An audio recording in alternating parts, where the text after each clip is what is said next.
Okay, so let's talk philosophy for a moment here. That's unfortunately what I have a major in from Portland State University. When I was young, I really thought I wanted to be a philosophy professor.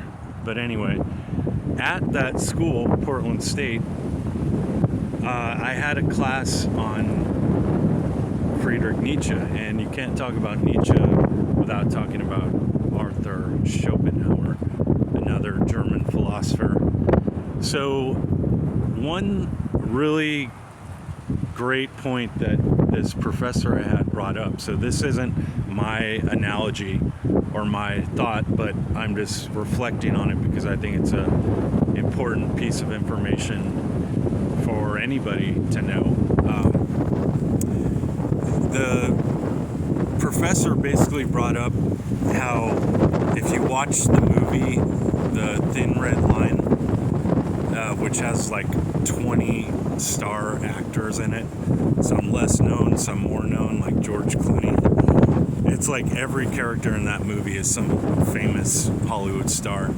But anyway, it's a really long, drawn-out movie, and I can watch it, and I don't mind it, but there's just some basic ideas that you can get almost from like the first 5-10 minutes of watching the movie. So, going back, the professor that I had, he brought up how that movie, The Thin Red Line, is basically it's Schopenhauer's philosophy in a movie, basically, or it highlights some of the points about it. So my understanding of Schopenhauer is that life is basically just a relentless, it's people with wills, and they're just relentlessly pursuing whatever they desire. So they'll do anything to get whatever it is they desire, whether it's their next cup of coffee or buying tickets to a concert or whatever they want. They're going to desire it and constantly go after it. And that creates it creates a situation full of struggle and tension and hatred, even sometimes, or war. It creates war. War is just two different egos battling each other, basically. So these are just my thoughts. So what's happening then is a lot of life is suffering. And they show that in the movie. It's war everywhere. Everyone's pissed off. They're not happy at all.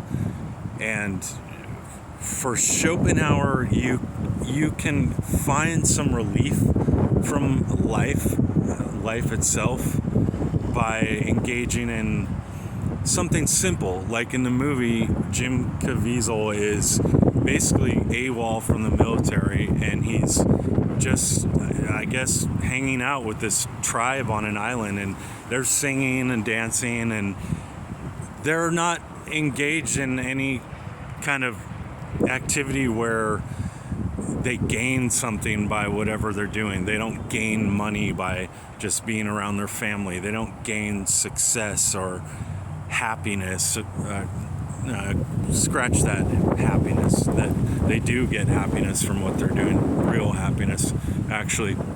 And that's kind of the whole point, is you can find some peace and tranquility in something really simple, like just being with your family, or going to the river with them, like I did in Colombia with Carmen. Just going to the river and hanging out there.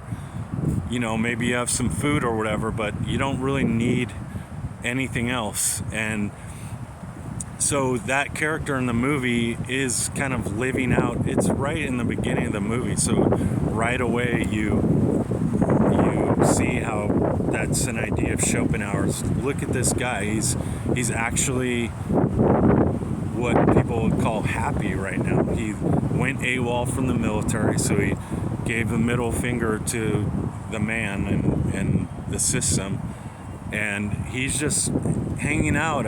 He doesn't even have a shirt on. He doesn't have anything really. But what he does have is that family, or that tribe, I guess. I don't really know what it is. It's some kind of tribe that he's with.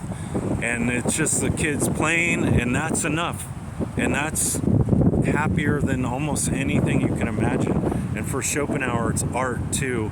Like maybe going to a symphony, or looking at art, or something along those lines. So that's where the movie comes in. It contrasts the kind of two polars in Schopenhauer's, kind of the will of man to constantly fight and struggle. Like Sean Penn in that movie, he's one of the soldiers, and he's at least in the beginning of the movie, he's kind of represents the man and authority, I guess you'd say.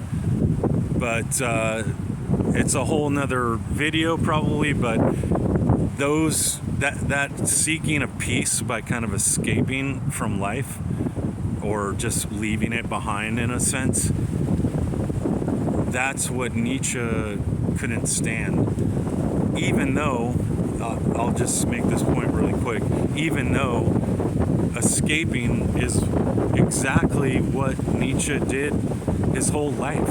He lived in some of these most tranquil, beautiful places in Italy and Switzerland, and all he did was escape and go be by himself pretty much, for health reasons, to help with his health. But he doesn't really have much room to say, oh, everyone should be this warrior that's battling and doing the fight of day-to-day life, and that's so noble, and that's so just masculine and supermanish to engage in life and constantly struggle and to enjoy the struggle.